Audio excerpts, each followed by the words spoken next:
কেমন থাকবে আজও আগামী কয়েকদিন কেমন থাকবে আবহাওয়া? যে নিম্নচাপটা তৈরি হয়েছিল বর্তমানে এটা উত্তর ঝাড়খণ্ড সংলগ্ন দক্ষিণ বিহারের কাছাকাছি অবস্থান করছে একটা সুস্পষ্ট নিম্নচাপ হিসেবে। আগামী 24 ঘন্টায় এটা আরও পশ্চিম উত্তর পশ্চিমের দিকে সরে যাবে, ক্রমশ ঝাড়খণ্ড দক্ষিণ বিহার হয়ে পূর্ব উত্তরপ্রদেশের দিকে ক্রমশ অগ্রসর হয়ে যাবে।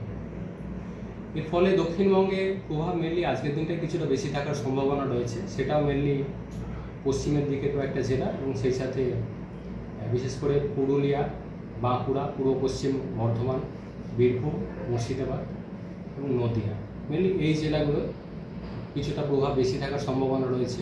আজকের দিনটা 15 তারিখ, দু এক জায়গায় ভারী বৃষ্টির সম্ভাবনা রয়েছে এই জেলাগুলোতে। দক্ষিণবঙ্গের অন্যান্য জেলাগুলোয় 15 তারিখে হালকা থেকে মাঝারি ধরনের বৃষ্টিপাতের সম্ভাবনা থাকছে। কলকাতা 16 তারিখে ভারী বৃষ্টিপাতের সম্ভাবনা থাকছে না, মেনলি হালকা থেকে মাঝারি ধরনের বৃষ্টিপাতের সম্ভাবনা থাকছে দক্ষিণবঙ্গের জেলাগুলিতে। 17 তারিখ থেকে বৃষ্টিপাত আরও কমে যাবে। 17 তারিখ থেকে পরবর্তী 4-5 দিন প্রায় 21 তারিখ পর্যন্ত প্রধানত হালকা ধরনের বৃষ্টিপাতের সম্ভাবনা থাকবে দক্ষিণবঙ্গের জেলাগুলিতে। কলকাতা পার্শ্ববর্তী অঞ্চলের জন্য 15 তারিখ বা 16 তারিখে মেনলি মেঘলা আকাশ, দু এক পশলা হালকা থেকে মাঝারি ধরনের বৃষ্টিপাতের সম্ভাবনা থাকছে। অর্থাৎ প্রভাব যেটা বেশি থাকার সম্ভাবনা আজকে বলা হয়েছে মেনলি পশ্চিমের কয়েকটা জেলা, সেই সাথে মুর্শিদাবাদ, নদিয়া এই জেলাগুলিতে।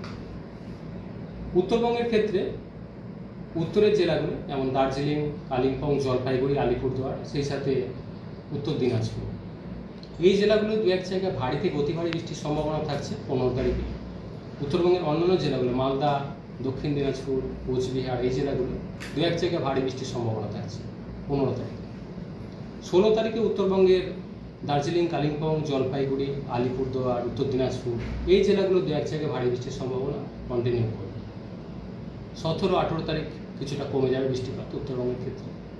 আবার 19 থেকে 21 কিছুটা বাড়ার সম্ভাবনা রয়েছে মেনলি উত্তরবঙ্গের উত্তরের জেলাগুলো।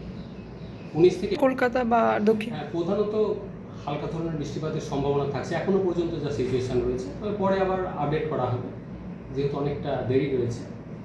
কলকাতার ক্ষেত্রে প্রধানত হালকা ধরনের বৃষ্টিপাতের সম্ভাবনা থাকছে।